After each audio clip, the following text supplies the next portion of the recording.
এই বিচারের প্রক্রিয়ার গুরুত্ব সম্পূর্ণভাবে বুঝতে হলে 2024 সালের জুলাই এবং আগস্ট মাসে সংঘটিত ঘটনাবলীকে বাংলাদেশের সাম্প্রতিক রাজনৈতিক ইতিহাসের বৃহত্তর প্রেক্ষাপটে দেখতে হবে।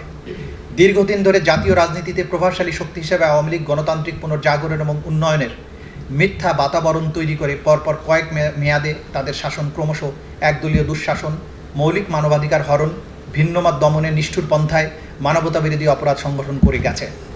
2010-এর দশকের প্রথম দিকে দলটি ক্ষমতাসীন হওয়ার পর ইচ্ছেমতো সাংবিধানিক এবং আইনি পরিবর্তন আনয়নের মাধ্যমে ধীরে ধীরে সমস্ত ক্ষমতা প্রধানমন্ত্রীর কাছে কেন্দ্রীভূত করে।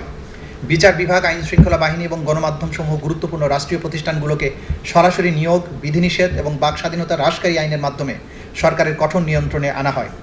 সংসদ এবং জনগণের ভেতরের সমালোচকরা ভয়ভীতি, আইনি হয়রানি অথবা রাজনৈতিক প্রক্রিয়া থেকে বহিষ্কারের শিকার হন। নাগরিক সমাজ এবং সাংবাদিকরা যদি সরকারের বিবৃতিকে প্রশ্নবিদ্ধ করতেন